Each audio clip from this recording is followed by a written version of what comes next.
ভিজিটে যদি কেউ আসে সেক্ষেত্রে কুয়েতে গিয়ে আপনার কেউ জব বা কোনো ব্যবসা বাণিজ্য করতে পারবে কিনা? ডাইরেক্ট ভিসায় এখানে আসে, তো তার করণীয় কি, সে কি আসতে পারবে কিনা? এখন আসতে মোটামুটি কীরকম টাকা খরচ হইতেছে? কেউ যদি আপনার মনে করেন এখানে ইনভেস্ট করতে চায়। আসসালামু আলাইকুম রহমতুল্লাহ বারাকাতুহু। প্রবাসী কল্যাণ টিভিতে আপনি আরও একবার স্বাগতম।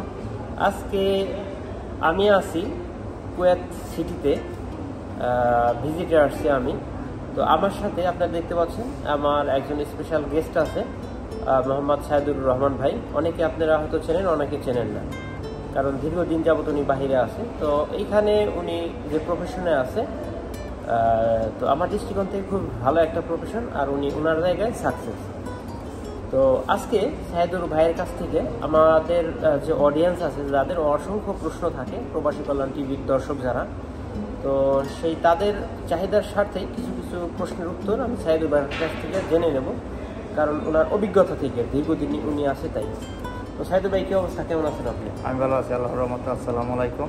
তো সাইদুর ভাই, আপনি কত সালে তাহলে আসছেন সর্বপ্রথম এই দেশে? আমি 2006 জুলাই 12। তো আপনি শুরুর গল্পটা যদি আমাদের একটু শোনাইতেন, আপনার কত টাকা স্যালারি ছিল, কী কাজ থেকে শুরু করলেন? আমি প্রথমে একটি ক্লিন কোম্পানিতে ছিলাম। ক্লিন কোম্পানির নাম ওয়েলার নসিব। আমি 2006 সালে আমি 18 টাকা বেতন পাইতাম ওই কোম্পানি থেকে।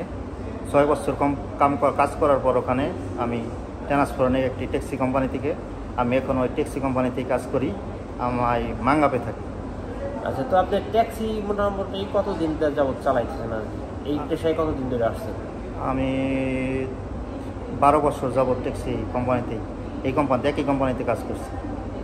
আচ্ছা, তো এখন এই ট্যাক্সি যে আপনি চালান, তো এটা কি আপনার ট্যাক্সি কোম্পানি থেকে আপনার স্যালারি দেয় নাকি কন্ট্রাক্ট বেসে চালান? কোন কোন ধরনের? আমি এটা কন্ট্রাক্টে চালাই, মান্থলি হিসাবে, ভাড়া হিসাবে আর কি।